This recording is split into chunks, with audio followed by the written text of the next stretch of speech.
ગુરુ પૂર્ણિમાનો તહેવાર ભારતીય સંસ્કૃતિમાં ગુરુ અને શિષ્યના પવિત્ર સંબંધને સમર્પિત છે.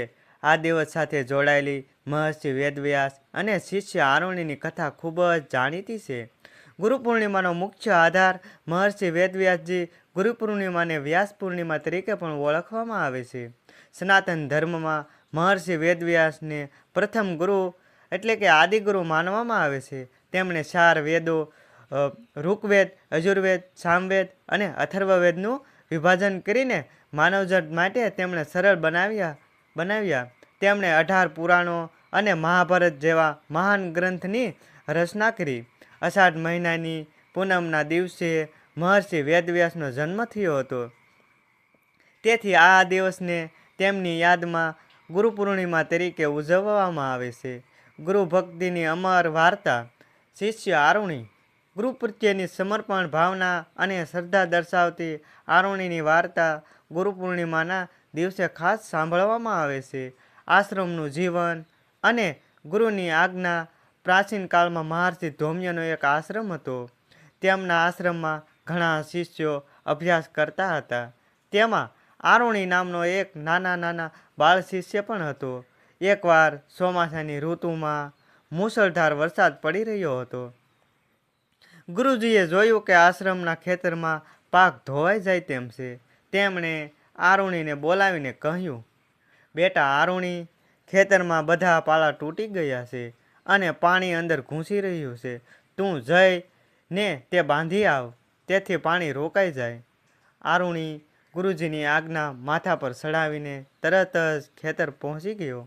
શિષ્યનું અદ્ભુત સમર્પણ. ખેતરની પાળ ખૂબ મોટા હતા અને પાણીનો પ્રવાહ ખૂબ જ તેજ હતો. આરુણિએ ઘણી વાર માટી નાખીને પાણી રોકવાનો પ્રયત્ન કર્યો, પણ તેજ પ્રવાહમાં માટી તણાઈ જતી હતી.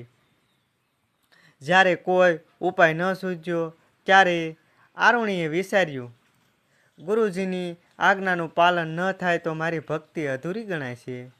તેમણે ક્ષણનો પણ વિલંબ કર્યા વિના જે જગ્યાએથી પાળા તૂટી હતી ત્યાં પોતે આડો સૂઈ ગયો. તેના શરીરથી પાણીનો પ્રવાહ રોકાઈ ગયો અને ખેતરમાં પાણી જતું અટકી ગયું. ગુરુજીના આશીર્વાદ. રાત પડી ગઈ પણ આરુણિ આશ્રમે પાછો આવ્યો નહીં. ચિંતિત થઈને મહર્ષિ ધૌમ્ય અન્ય શિષ્યો સાથે તેને શોધવા ખેતર તરફ ગયા.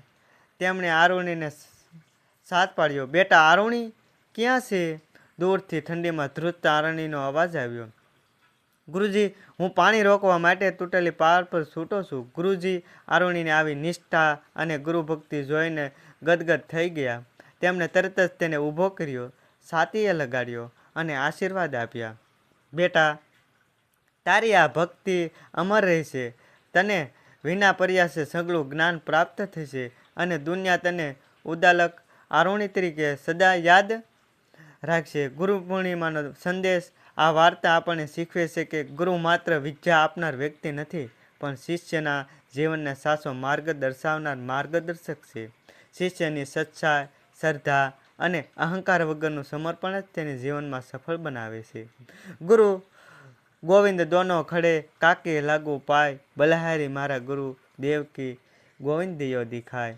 આવા જ સરસ મજાના વિડીયો જોવા માટે અમારી યુટ્યુબ ચેનલને સબસ્ક્રાઈબ કરો.